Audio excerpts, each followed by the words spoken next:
Hi there guys, and welcome to the review of this.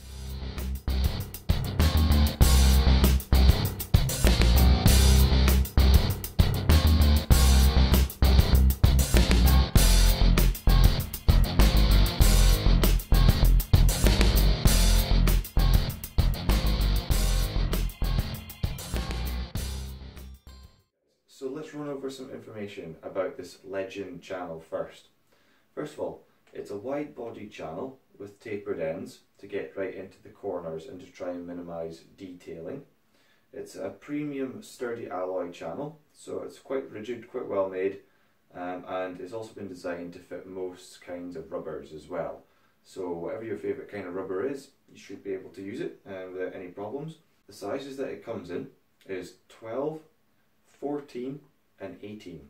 They are supposed to come with end steel clips that you push in the end to hold the rubber. I've just popped in the Unger clips because for some reason I didn't get the steel ones with it. Don't know why, but I didn't get them, so I've put in the Unger green clips into there. It fits in the bucket and the belt quite nicely. It is a lot wider squeegee than some of the other ones.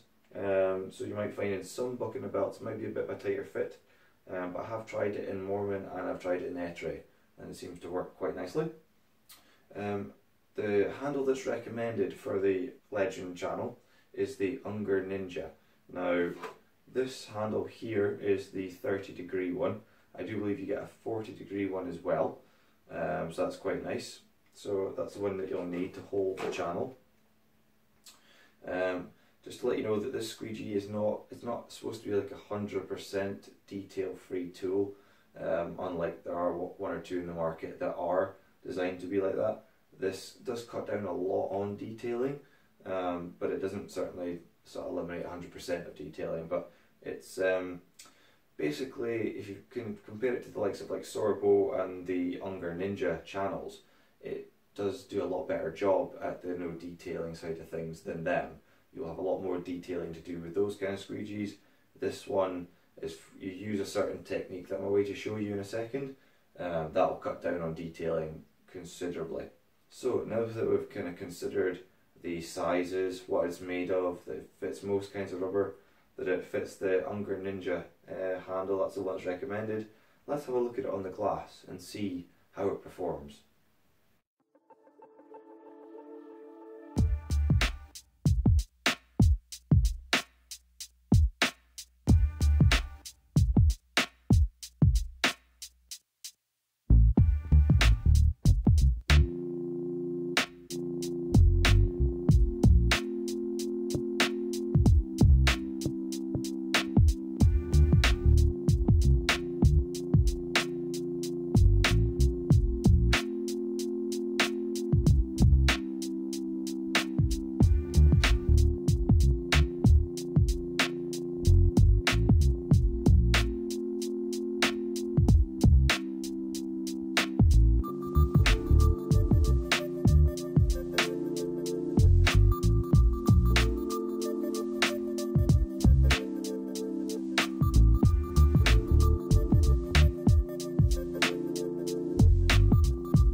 Okay guys, so now that we've had a quick look at some of the details about this Legend channel and we've had a look at it in action on the glass, what we're going to say for our sort of final overview of this Legend channel. Overall, I would say it is a very good squeegee. The downsides to it though, just to make you aware, are that obviously because these are metal ends, you are going to need to watch what you're doing when you're coming across the framework. You don't want to scratch it or damage it in any way. The first channels that came out were a bit rougher on the edges, but I see that they've actually smoothed these down quite considerably. But still, because of what it's made of, you're going to have to watch that you don't scratch the frames, especially if you're using that technique of dive bombing down the sides. You don't want to be damaging anyone's frames, so we'll have to watch for that. To get the squeegee to glide well, what I've personally done is the same thing I normally do when doing especially tradding work on the downstairs or upstairs. I apply the detergent directly to the applicator. So I dunk the applicator in a clean bucket of water, then add the detergent straight to the applicator, and that's given me good glide. So at the moment, like I say, I'm using the Etre, well, they call it Master Soft.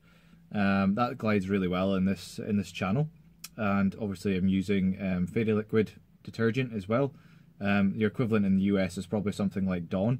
And you will need, like I say, something in the ends to hold the rubber, so you should be supplied with some steel end clips. I've just popped in the Unger green clips because I've got loads of them, so I've popped one in each end and it's not going anywhere, absolutely solid as a rock. So guys, out of 10, what would we give this squeegee? Well, it does squeegee down all the solution really well. If you have the right amount of water and detergent in your solution, it should glide no problem at all. This all depends obviously on the rubber you're using as well.